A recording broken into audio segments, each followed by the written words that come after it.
أعزائي المشاهدين، أهلا بيكم وحلقة جديدة من برنامج اسال مع ميرا. ودايما سعداء جدا لما بنكون معاكم ومعانا خبرة كبيرة جدا زي النهاردة. معانا President of Wealth Pence Management أستاذة ليلى بنس، وهي رقم 1 في Southern California. أهلا بيكي أستاذة ليلى. اهلا بيكي استاذه ليلى، بنفرح جدا ان انت بتكوني معانا، عارفين ان انت فيري بيزي، حتى النهارده الحلقه قصيره شويه، لكن احنا دايما بنشكرك على وقتك. انا عارفه ان انت في كل النيوز الامريكيه وبرده بتدينا من وقتك علشان احنا اهل بلدك.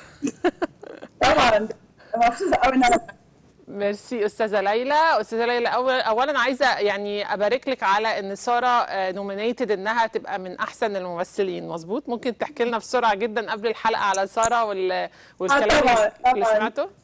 ده انا يعني اي وقت عايزه اتكلم على ساره طبعا بتكلم لان ربنا يخليها لك يا استاذه ليلى. في الهاي سكول بيعملوا بلايز في كل اورنج كاونتي والي، وبعدين في حاجه اسمها كابيز بتبص على كل الممثلين والممثلات في البلايز دي في كل الهاي سكولز، واخر السنه يقولوا مين نومينيتد انه يبقى احسن اكترس. وهي الحقيقه يعني we are so happy and so excited انها تبقى she's nominated only one of 5 girls nominated for best actress of in a school in high school this year. هنعرف اخر الشهر. طيب ده جميل جدا برضو. ودايما بشكر البيرنتس اللي بيخلوا بالهم على اولادهم، بيوجهوهم بيروحوا فين ويعملوا ايه علشان يبقوا very proud of them كده، واحنا كمان very proud of her. والف مبروك، ونشوفها ان شاء الله تاخد اوسكار المره الجايه. في الفيوتشر ما نقولش المره الجايه، في الفيوتشر تاخد اوسكار ان شاء الله. طيب استاذه ليلى، طبعا حضرتك رائده من رواد الاقتصاد في العالم الامريكي، وانا عارفه ان انت الاولى في ساذرن كاليفورنيا ونمبر 6 في الومن في كل امريكا. فانا عايزه اعرف دلوقتي الاقتصاد شكله عامل ايه. يعني انا برضو هقول لك تاني زي الحلقه اللي فاتت، كل ما بروح اشتري اي حاجه الاسعار غليت شويه.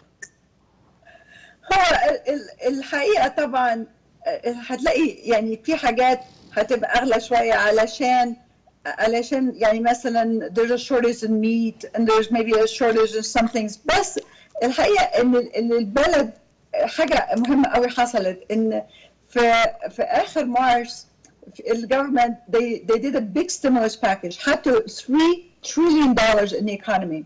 انا كنت بكلم كلاينت النهارده وقالت لي انا بعمل فلوس اكتر being unemployed لا اكتر ما كنت ما انا بشتغل. دي مشكله. ففي فلوس في البلد. فيعني البلد يعني رغم انها واقفه وان الشركات واقفه والمحلات مش مفتوحه there's plenty of money in the economy. فان شاء الله لحد ما الحاجه تفتتح هيكون في فلوس في البلد و it's gonna be okay. اوكي فيري جود. احنا عايزين نقول للساده المشاهدين النهارده هنتكلم كلام مهم قوي ما اتكلمناش عليه في اي حلقه قبل كده. انا عارفه ان في حاجه استاذه ليلى اسمها كير اكتس، ودي مهمه جدا جدا، واتمنى ان حضرتك تقدري تشرحها لنا وتشرحيها للساده المشاهدين، لانها اعتقد ان هيبقى فيها اخبار حلوه. الحقيقه دي يعني it's a very important act اللي هو they enacted that at the end of March. وحاجات اللي تهم المشاهدين ان لو هم فوق السن 70 وكانوا they are required لو عندهم retirement plan انهم ياخدوا فلوس من retirement plan دي and pay tax on it. فالسنه دي الجفرمنت قالت لا، بدل عشان الستوك ماركت نازل ومش عايزين الناس تدفع تاكسز كتيره، قالوا السنه دي مش لازم ياخدوا they're not required to make that distribution. ودي حاجه مهمه جدا عشان لو هم عندهم فلوس تانية مش في الاي ار اي والريتايرمنت المفروض ما ياخدوش الفلوس دي وخلوها تشتغل في الستوك ماركت او في البنك. ولو حتى اخدوا فلوس في اول السنه ممكن يرجعوها تاني للريتايرمنت اكاونت ما يدفعوش عليها تاكسز. وبعدين حاجه مهمه كمان ان عشان الناس اللي هي صعبه قوي عليهم يعيشوا دلوقتي عشان ما يمكن ما بيشتغلوش، الجفرمنت قالت ممكن ياخدوا they can borrow up to 100,000 from the IRA وممكن يرجعوا الفلوس تاني لمده 3 سنين. فدي حاجه مهمه جدا. وبعدين في كمان اللي هو البيرول بروتكشن بلان called PPP plan.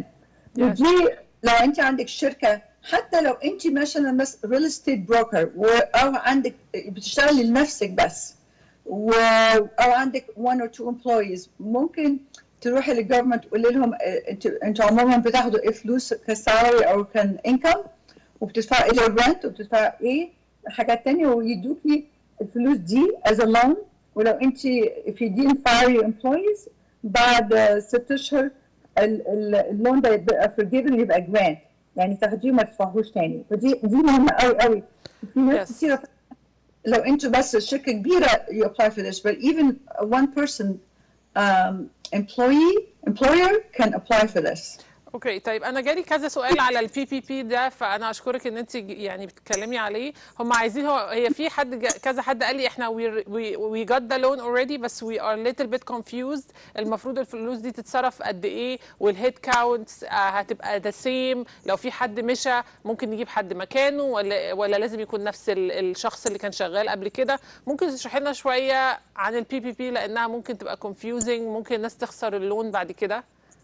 اهم حاجه لو مش عايزه تخسري اللون ده، الفلوس اللي بتيجي للناس دي يفتحوا بنك اكاونت سيبريت، يفتحوا بنك اكاونت للفلوس دي، علشان اخر لما يعملوا الاكاونت للجفرمنت ات ذا اند يبقى اتس فيري كلير فروم حاجات ثانيه، ويفتحوا بنك اكاونت ويدفعوا منها البيرول او السالاريز للناس دي. والسؤال اللي انت بتقولي عليه ان هو لو واحد مشي بدل يعني مشي ده من حاجه ثانيه، المهم يكون عندهم نفس الناس، مش لازم نفس الواحد نفسه.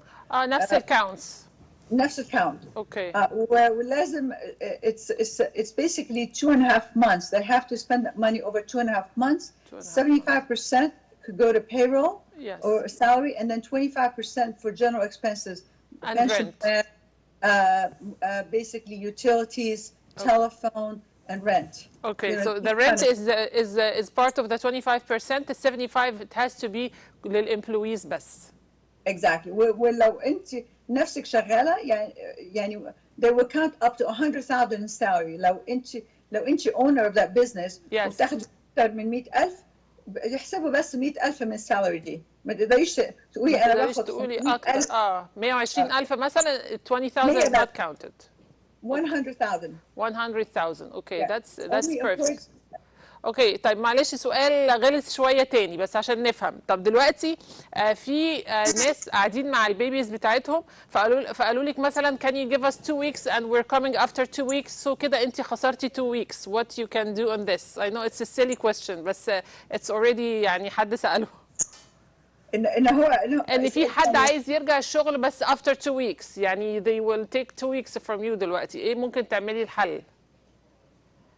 هو شوفي the idea إنه هو إنك يعني you didn't just furlough people or you just fire people. Okay. So if it's just 2 weeks basically ممكن يعني يقول مثلا لما يعملوا اللون ده يمكن they don't forgive the all loan, maybe they'll forgive 90% of the loan. Okay, so there is a possibility إنهم forgive 90 ومثلا would charge you for 10% which is amazing برضو.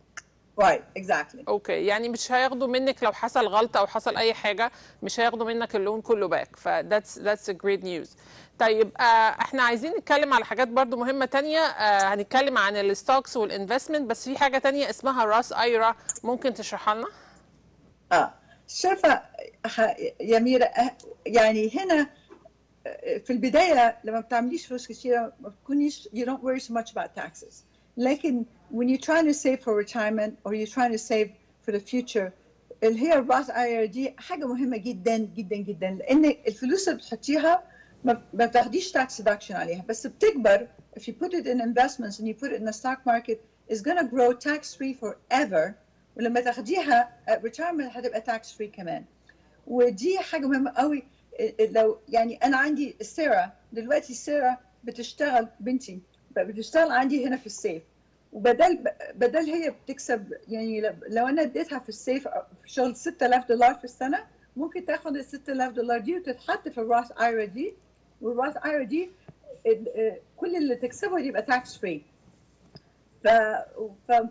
ويقعد all the earnings were tax free. وممكن ال 6,000 دي تكبر مثلا 100,000 بعد 20-30 سنه ولا 40 سنه، وكل فلوس دي تبقى tax free لو if you invested right. So it's a very very powerful واي حد يقدر يعملها. ولو انت فوق ال 50 سنه تقدري تحطي 7,000، لو انت younger than 50 then تحطي 6,000. طيب. فدي حاجه ممكن تحطوها لاولادكم، تحطوها لنفسكم. يعني ده اكونت استاذه ليلى، ده اكونت اسمه ايرا بيتفتح وبتحطي فيه فلوس والفلوس دي بتكبر، صح؟ بتكبر تاكس فري، ولما تاخديها مع الريتايرمنت هتبقى تاكس فري.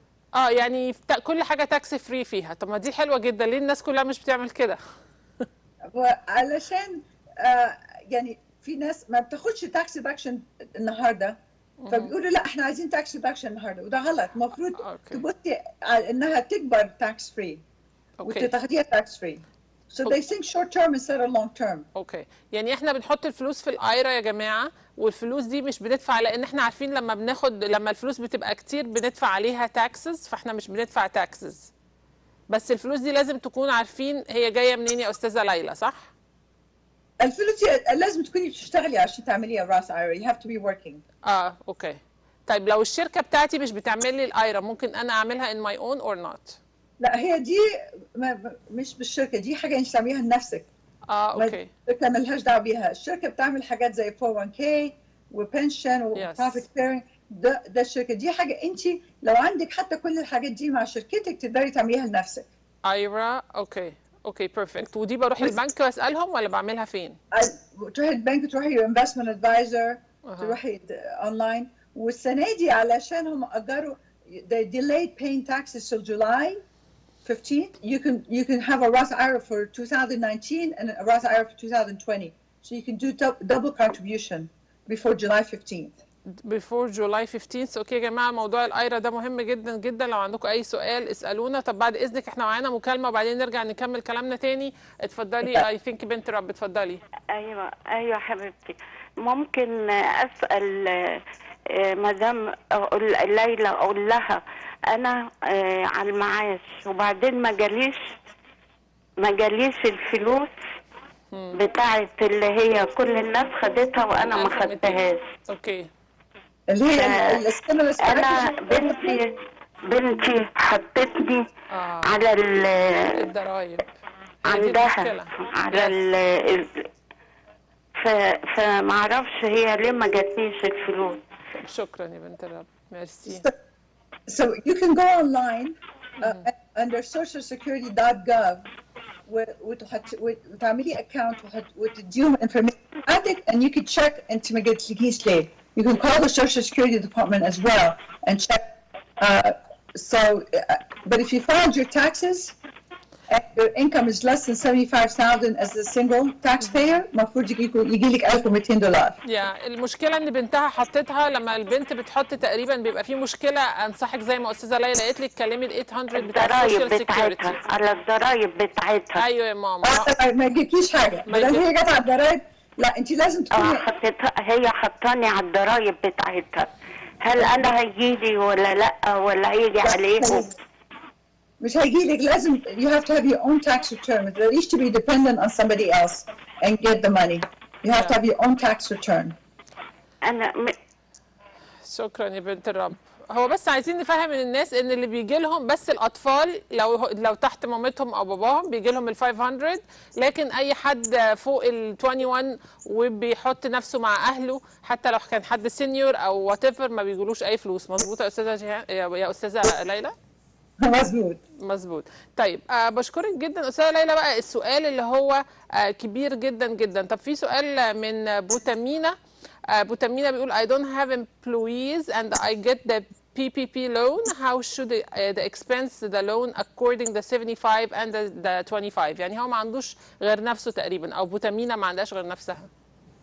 هو ممكن يعني تبصي ايه الانكم اللي هو اخده السنه اللي فاتت. مثلا اخذ 70,000. اوكي. يحسب ال 70,000 دي يبقى يعني لسه 120,000 يبقى 100,000.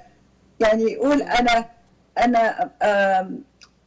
how much I take per month. Let's say it's 7,500. So يحط ال 7,500 دي لنفسه وبعدين ال 25% يروح للexpenses. So he can only count up to 100,000 of his income into figuring out how to work the PPP. So if he makes less than 100,000, then it's pro rata of the 100,000. If he makes more, he can only use 100,000 as his income. وطبعا استاذه ليلى ال 100,000 دي هتديفايد على الشهرين ونص بس. بالظبط بالظبط. يعني شوف انت بتاخد كام شهرين وشهرين ونص، هو ده بس اللي هيتخصم من ال 75%. exactly. اوكي طيب الكويستشن هنا برضو على البي بي بي. يا جماعه البي بي بي ده حاجه مهمه جدا. طيب حد من الامبلويز مشى وانا حطيت نفسي مكانه وانا باخد اكتر المفروض منه لان انا الاونر وانا المانجر، ممكن تقولي لي البي بي بي دلوقتي هتتحسب ازاي؟ صعبه.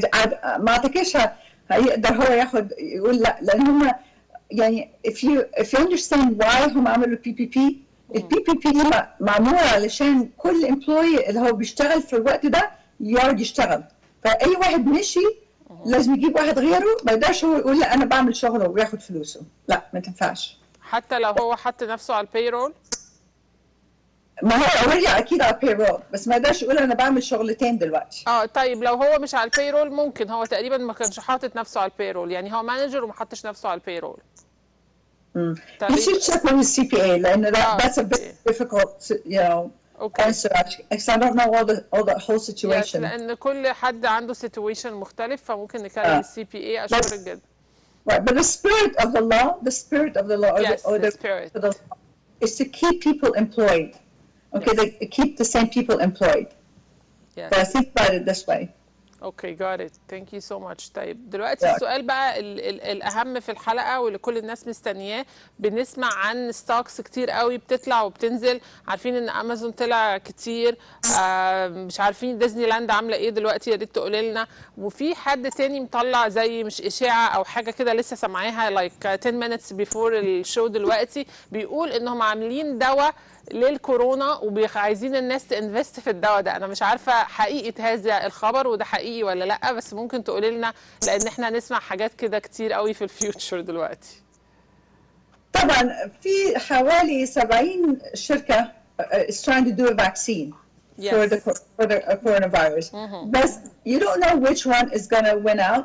فلو عايزه تعملي investment في health care او في الفاكسين في ETF خصوص بايوتك ETF ممكن تشتري تحط فلوسك كده عشان مش عارفين ايه هي الشركه المفروض هتطلع with the cure or it's not going to be a cure but it's going to be a vaccine. And then there's other companies that have medicine that actually treats them. يعني في البدايه لما كان الكورونا فيروس patient يروح المستشفى there was no real treatment for it. Now they have more treatment. So it's better to buy, if you want to invest in those kind of things, it's better to buy a basket of those kinds. There's a, and I don't want to make recommendations, specific recommendations, but there's baskets. You know, if you go and ask for a healthcare basket or a biotech basket, then those baskets will give you exposure to the companies that most likely will have a cure in terms of a vaccine in the future. And inshallah, يعني على آخر السنة أو أول السنة we should have a vaccine which will be very that's the thing we need the most. Yes إن شاء الله يبقى في فاكسين السنة الجاية. For now لازم نبقى يعني very careful ونحط الماسك بتاعنا والجلافز وكل الحاجات دي. طيب أستاذة ليلى، في ناس سمعت إنهم بيقولوا يا ريتنا we invested in Amazon لأن هو عالة جدا. إيه اللي دلوقتي عالة وما نشتريهوش، وإيه اللي لسه معلش وهيعلى فنشتريه من وجهة طبعا نظر يعني حد اقتصادي كبير زيك؟ Yeah, I remember Mira when I was on the air in March and so forth. I told you stocks are on sale. Yes. Yeah, you know, stocks. That was a great time, and we do a lot of investing then. And I remember I told you you have to have a strong heart. So now the market has recovered quite a bit. There's still opportunity in the market, and the best thing to do, you know, you can't look at Amazon today or these companies today. You have to look at them. هيكونوا فين من بعد السنة or 3 years or 5 years. صحيح. Even if the stock goes up and down, if you buy these companies now because these are the companies that are changing the world. You know, Amazon is changing the world. Yes. Okay, Apple, you know, Facebook, all these companies are companies that people are going to need and use for the rest of their life. So if you don't think short term. حاولي تشتري شوية كل شهر مثلا يعني so that your dollar cost averaging. لأن أهم حاجة بعد كام سنة الشركات دي هتكبر وبتعمل فلوس. Everybody's buying from these companies. They have products and services that people need. So if you try and time everything, then it's never the right time. When the market was low, nobody wanted to invest because they were so scared they think it was going to go lower. Now that it's recovered, they think, oh, is it too high now for me to invest? There's no such thing. You find the best companies in the world, the companies that you can relate to their product, that you use these products and services, and you invest, and you try and invest some every month, every other month, whenever you have money, and that way, on the long run, you'll make good money. But there's no quick rich scheme. I have to do it slowly. Okay, يعني anyone wants to invest لازم يبقى عنده خطة لللونج تيرم وما يفكرش ان هو هيبيع كمان شهرين او 3 او هيعمل فورتشن مثلا ولا اي حاجة. كم سنة تقريبا احط فلوسي واستنى عليها علشان اجيت يعني good يعني feedback? Usually at least 3 years. 3 years. Yeah, you know, but you can make it very quickly. يعني لو انت كنت عملتي investments في March, you'd be doing very well right now. The stock market went up from the low of March, from March 23rd to now almost 30%. Wow, 30%. Okay. Yeah. So if you had invested, but most people were scared then. This is when we really made the money because you have to have guts. You have to buy when really things are going down. But there's no such thing as missing it because there's still the economy is going to get better. People are going to go back to work, and these businesses are going to do very well. And so you buy a little bit now, you wait a couple more months and buy some more, especially if you see the market go down a little bit, then you buy more. And you find companies that you relate to, companies that you use. If you go to Costco, if you go to Walmart, if you go, these are companies that you can see that they're doing well, whether COVID or no COVID. And you know they're going to grow 5-10 years from now, they're going to be doing even better. So you buy businesses, and you buy businesses that you can relate to. Yeah, so it's Costco, Walmart, Amazon still, it's a good opportunity to buy now or not? There's always, like I said, it's very high. It's very high, I know. Comparing to what it was, but a year from now, it could be higher. So, you can't buy it, and then if it goes down, panic. Because you have to believe this company is growing. And there's many companies, many good companies. Just buy companies that you know that you use every day, that use their products and that you see they can make money. Okay, perfect. طيب كان في رأي بيقول إن don't invest in gas right now. What do you think about that idea and why? Yeah, I kind of agree with him. I think the problem with oil stocks and oil is that there's so much of it. What happened is there's new technology. United States used to import older oil from outside the country, but now they did something called fracking, which they're able to basically look and find oil very easily. So now the United States is the #1 producer of oil and gas. So there's plenty, and when there's plenty of something, the prices go down. And then not only that, the demand is down because there's more electric cars. And right now, the economy is also slowing down. No one is driving, so prices of oil are really low. But even on the long run, we're not bullish on oil. We think there's better opportunities in areas of the market that will do better. So oil is not one that we recommend right now. Yes, okay. So في مارش وفي اخر I think February كان في مشكلة كبيرة قوي بعد الستوكس نزلت جدا والناس خسروا فلوس كتير. دلوقتي it's getting يعني better شوية بشوية. الناس اللي بتفكر تبيع الحاجات اللي عندها دلوقتي what do you think وتقول لهم ايه؟ It really depends on their time horizon. يعني ليه يبيعوا دلوقتي لسه we have a big upside coming at the end of the year and next year and thereafter because the economy is going to open up. And right now, people are not spending. One of the things that we talk to our clients about is that right now we have the highest saving rate that we've had in 35 years. People are getting money and they're not spending it, so they're saving it and they have money in the bank.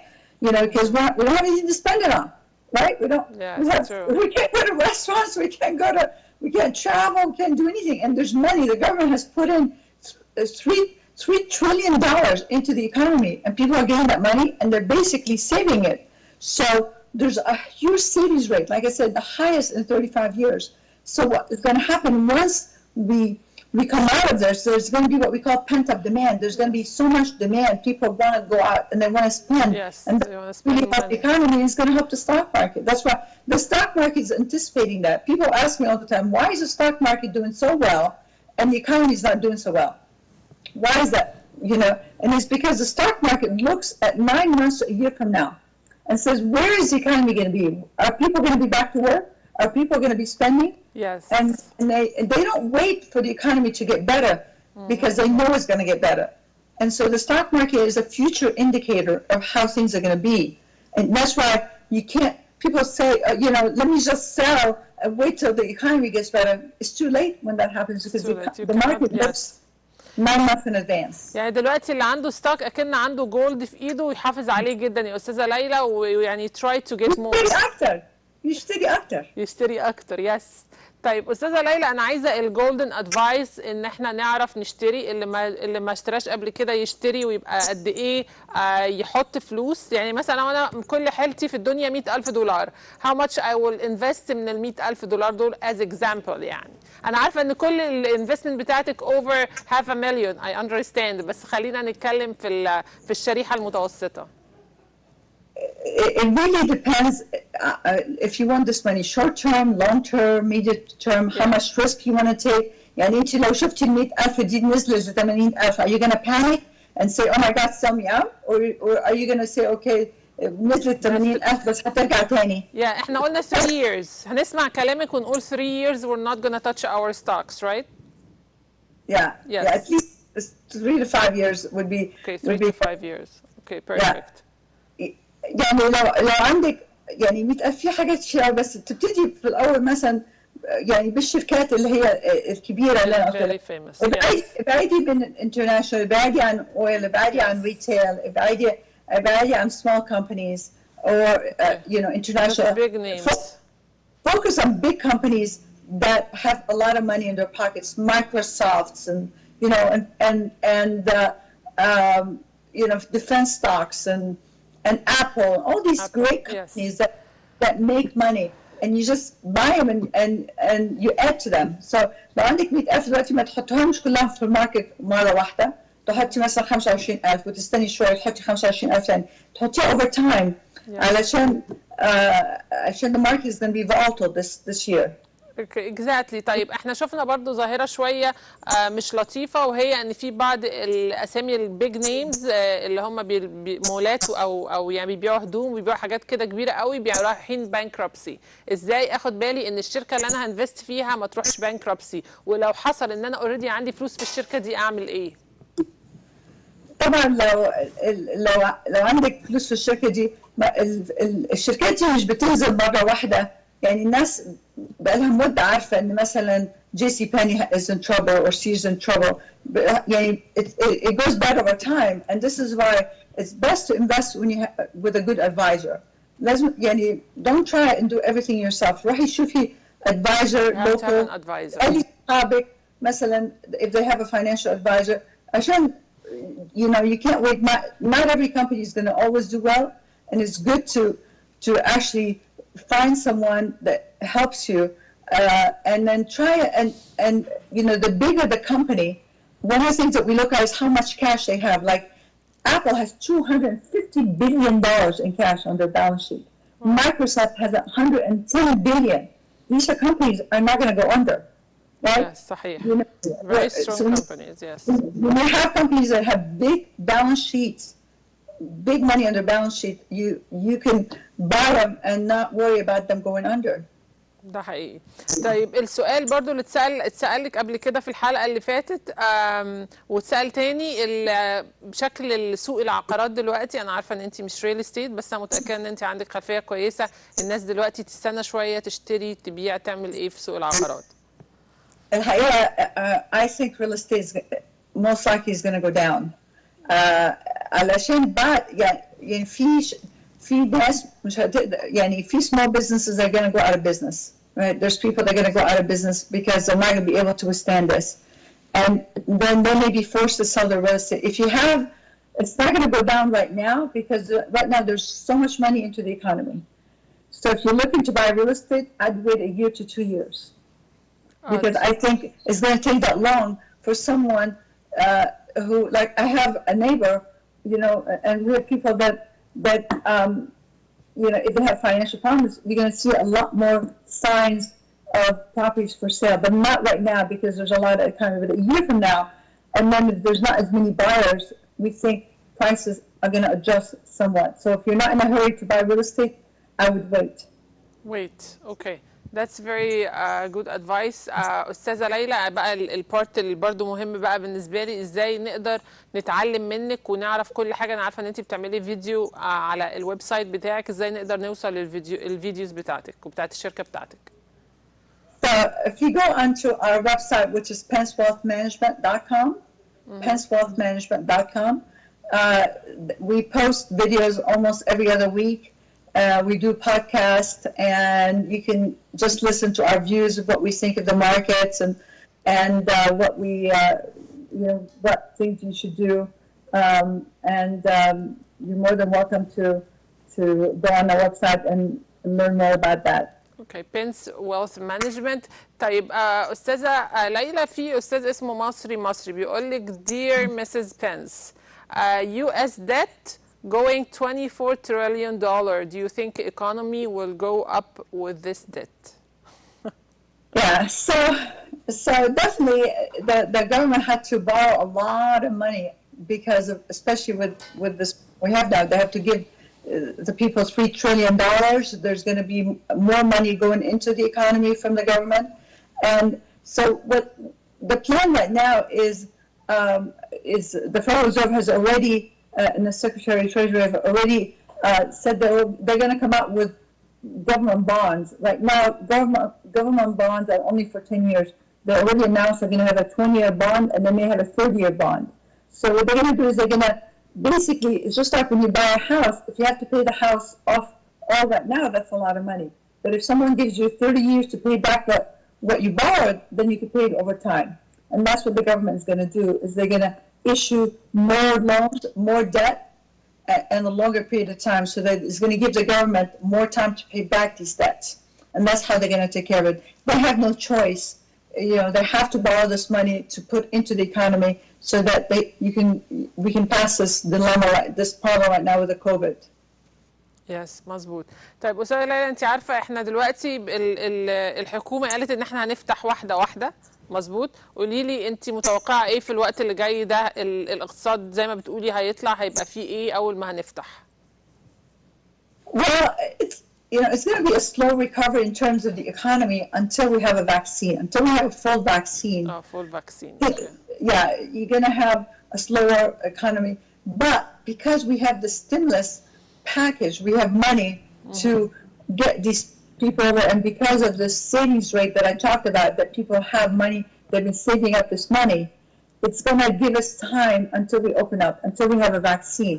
There's also, every day they find something new. Like before, they were saying that if you touch something that you can get the disease. Now they're saying no, only if you breathe or if you cough over somebody. So you find a lot more people. I know yesterday there was traffic for me to go home. You know, I'm still coming to work, and there was first time there was actual traffic to get home. So people are getting out and doing things, and things are going to open up, and some businesses are going to do well, and some businesses are going to suffer. But once we have a vaccine, there's going to be so much pent-up demand. People are going to be rushing to do all the travel they haven't done. They're going to be rushing to buy the things, and it's like we're going to be let out of jail, and it's going to get better in the fourth quarter of this year. أستاذة ليلى، أنت بتجيف يعني big hopes، فإحنا بنشكرك جدا وابتدينا بوست. شكرا قوي قوي على كل البوزيتيفيتي اللي أنت جبتيها للبرنامج النهارده. Thank you so much. طيب انت بما انك انت نمبر 1 في ساذرن كاليفورنيا، وطبعا نمبر 6 في الومن في امريكا، اتس ا بيج ديل. مش عايزه اقفل الحلقه، انا عارفه الحلقه النهارده قصيره شويه وان انت فيري بيزي، وبنشكرك تاني ان انت موجوده معانا، بس مش هقدر اقفل الحلقه غير لما تدينا ادفايس عن النجاح وازاي اكون ناجح حتى في الوقت الصعب اللي احنا بنمر بيه، بس دايما نفكر في افكار جديده ونكون ناجحين والهوبس بتاعتنا تبقى always high. Yeah, أهم حاجة is you want to surround yourself with positive people. Yes. And people that also think differently than you. And so no one can do this alone. Jarifa, I get a lot of these accolades, I'm number one, support, but I have 28 people in my company. Yes. And I always say my people are my best asset. I'm nothing without them. I couldn't do anything without them. So, if you can't do anything by yourself. You can go, you can go this far by yourself because there's only so many hours of the day. But if you have a team around you, if you have people around you that think the same way and they have a service heart and really work from the heart and do things because they want to help that person, and you surround yourself with people who are smarter than you and have the same objective, and you're trying to help people in whatever you do, you're going to succeed. And that's really the key. Whatever I've done, anyone else can do.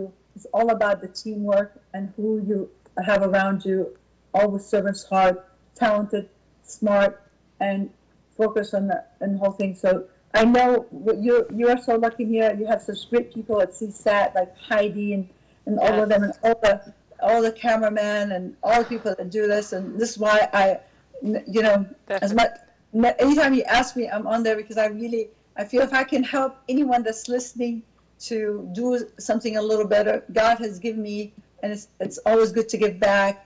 And it's all about, at the end of the day, when people die, they don't say how much money I have. They say how many friends I have next to me and my family. And this is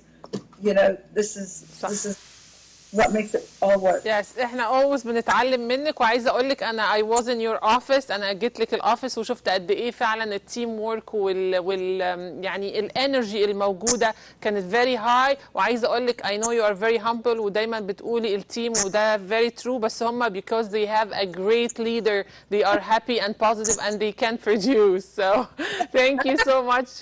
I have to give a shout out to my number one person, which is Dina. Of course, Dina Faragalla.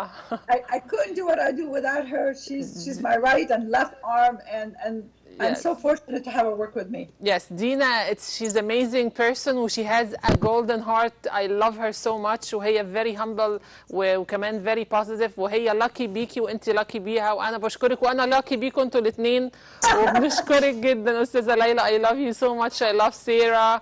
I love everyone يعني in your office. Very good people. Thank you so much. واتمنى ان انت like in 1 or 2 months تجيلنا باخبار تانية جديدة، والايكونومي ان شاء الله دايما احسن علشان انت موجودة وبتشجعينا. ان شاء الله اشوفك in person next time. Yes ان شاء الله، ربنا معاكي. Thank you Pence Wealth Management. استاذة ليلى بنس هي البريزيدنت والسي او of the company، وهي number 1 في Southern California. It's really huge deal. احنا 50 million people هنا في Southern California. I'm not sure exactly how many investors، بس هي number 1. She take caring of everyone. So thank you so much. بنس ويلث مانجمنت. لو رحتوا على بنس ويلث مانجمنت، لو كتبتوا بس على جوجل بنس ويلث مانجمنت هتلاقوا الويب سايت، وهي بتعمل لكم توتوريالز على طول وبتقول لكم ايه الجديد كل يوم او كل اسبوع تقريبا في الايكونومي دلوقتي. مش عايزين نقلق، زي ما هي قالت امريكا فيها الايكونومي very سترونج. فانا بقول لكم ربنا يستر علينا، نخلي بالنا بس نلبس الماسك بتاعنا ونلبس الجلاف ودايما نطهر الحاجات بتاعتنا وما نقربش من الناس قوي، وان شاء الله الغمة دي تروح. واحنا معاكم على طول. الاسبوع الجاي معانا دكتور مدحت سلامة هيكلمنا ازاي نخلي بالنا صحيا جسديا وعقليا ونفسيا من موضوع الكوفيد 19، وكمان هيبقى في حاجة اسمها نيو نورمال، حياتنا هيبقى شكلها عامل ازاي في الفترة الجاية. اتمنى دايما تتابعوا اسال مع ميرا الساعه 6 بتوقيت كاليفورنيا يوم الجمعه، والساعه الساعه 9 بتوقيت نيويورك. عايزه اقول لكم ان احنا بنعملها جمعه وسبت، لكن احنا بس يعني ماشيين سلو شويه علشان احنا بنقلل ان احنا نبقى موجودين. وانا بشكر سي سات وبشكر التيم بتاع سي سات، وبشكركم جدا. ودايما تابعوا اسال مع ميرا، ويا ريت تعملوا لايك على اسال مع ميرا، موجوده على الفيسبوك، وممكن تتابعوا كل الحلقات على اليوتيوب على الفيسبوك، وعلى ميرا فيكتور كمان بتكون موجودة. بشكركم، ربنا يحافظ عليكم، ونصلي لبعض ونصلي للعالم. ربنا بيحبنا وهيشيل عننا لما نصلي لبعض ونساعد بعض. بحبكم، ربنا يحافظ عليكم. وشكرا ليلى بنس ويلث مانجمنت. اشوفكم يوم الجمعة الجاية مع دكتور مدحت سلامة. باي باي.